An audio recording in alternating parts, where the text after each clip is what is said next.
So what's one of the things that you see in your world? In my industry is, I think the biggest one is probably the down payment. In Yeah. all honesty, everybody kind of thinks that they have to have 20% down, and that is so far from being accurate. It depends on what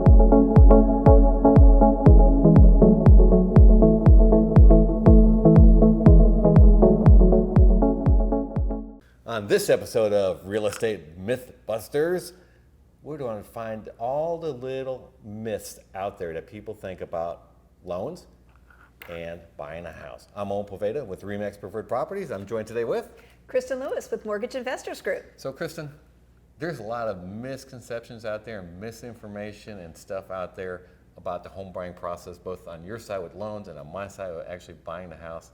So what's one of the things that you see in your world? In my industry is, I think the biggest one is probably the down payment. In Yeah. all honesty, everybody kind of thinks that they have to have 20% down, and that is so far from being accurate. It depends on what type of product you're looking for. Sure. Mortgage loan. But I can go and do a USDA loan With 100% financing, or a THDA loan, coupled with another product such as the USDA or FHA with low down payments. right?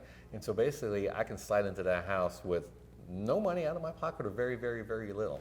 Correct. And there was a recent change where FHA is now allowing down payment assistance to all buyers. So it used to be they limited it to income limitations or Right. whatever, but now they've opened it up where you can get that 3.5% as a second mortgage, and Wow. it's opened up the door for a lot of buyers. Okay, so you see a lot of buyers don't think like that because they think the old school, you have to put 20% down.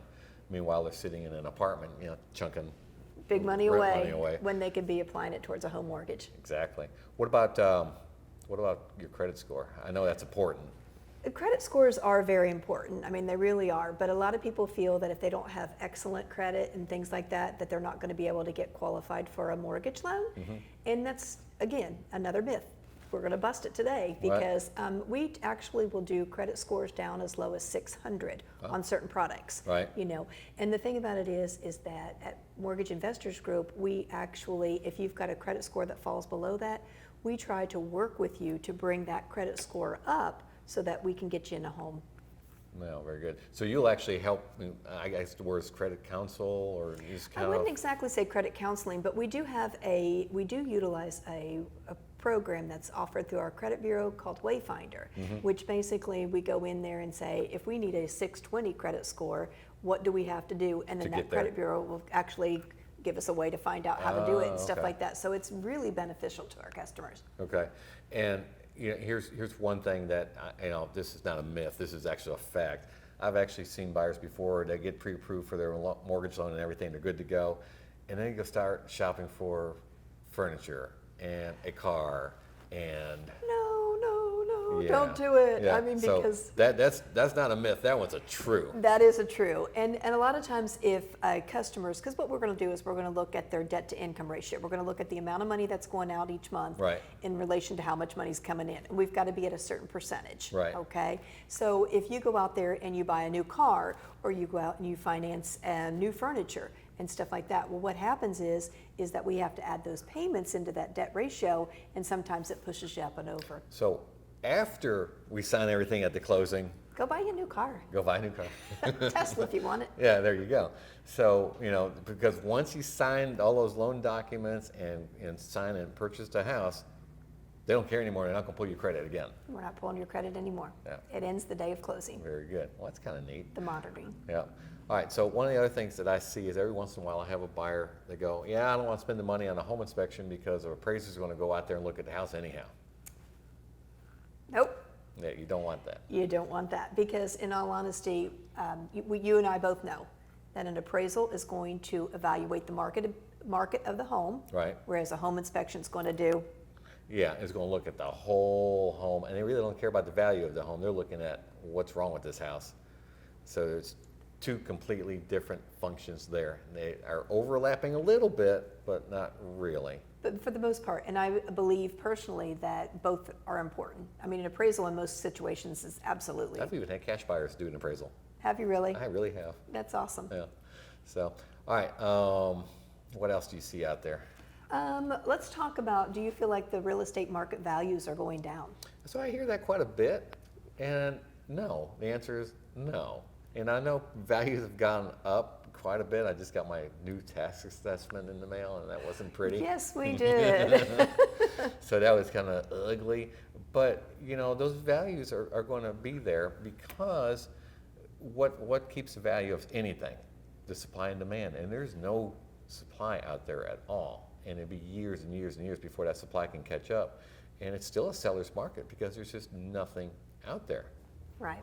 And I think it's kind of like the similar with the interest rates. I mean, Yeah. people keep saying, That was a okay, shock to the system. that was a shock to the system. I mean, and the thing about it is people go saying, well, I'm just going to wait till the rates go down. I'm just going to wait till the rates go down. Well, I'm here to tell you that they may go down a tad, but we're never going to see what we saw No, they're 2 years never ago. going to go, you know, the 3% good old days. They're not going to be the good old That's the days. story we tell our grandkids. It's like, I remember when I refinanced for 3%.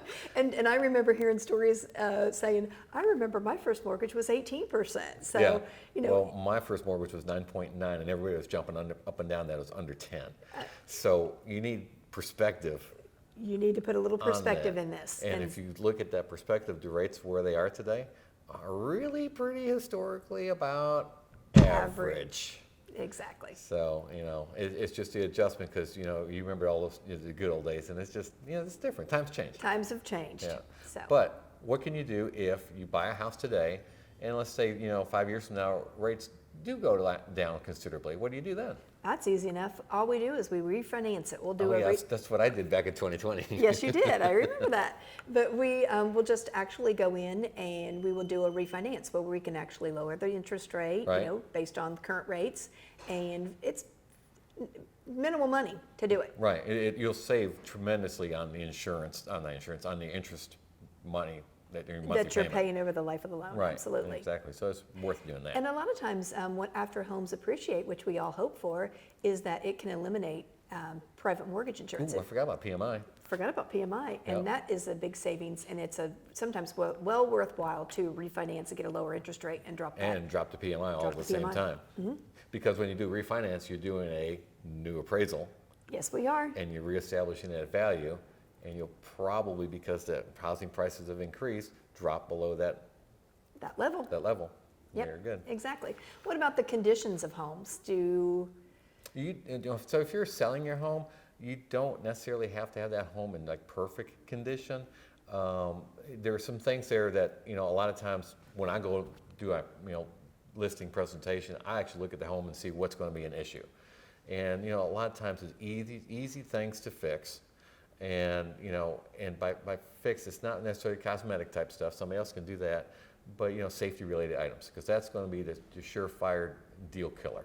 And that's the thing that we look at as well. I mean, as far as the cosmetic changes and things like that, we're not concerned with that stuff, but it's the safety and hazard stuff that actually will be a showstopper, and, you know, it needs to be corrected before we close.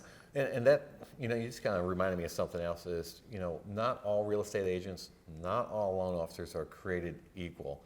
And, you know, when I go in, it's, you know, and I'm a professional, I'm doing this for 20 years, I'm looking for, okay, where are my bumps in the road going to be? And let's get those fixed before they're an issue. And so my clients, when they're, you know, selling a property or buying, you know, they already know what's going to be an issue coming up, and we've already got a plan in place to correct that. And I think that's just part of being professional. I think it's awesome. Well, thanks. But then also, I've worked with many loan officers before too, and I know some loan officers, you know, they just have a problem saying no to people, and, you know, you can't drag them over the finish line. And that just drives me berserky. But Mortgage Investors Group, you guys, you're local underwriting and everything. Yes, we are. And again, I'll say the same thing. I mean, I've been doing mortgage loans for 32 years. This is what I do.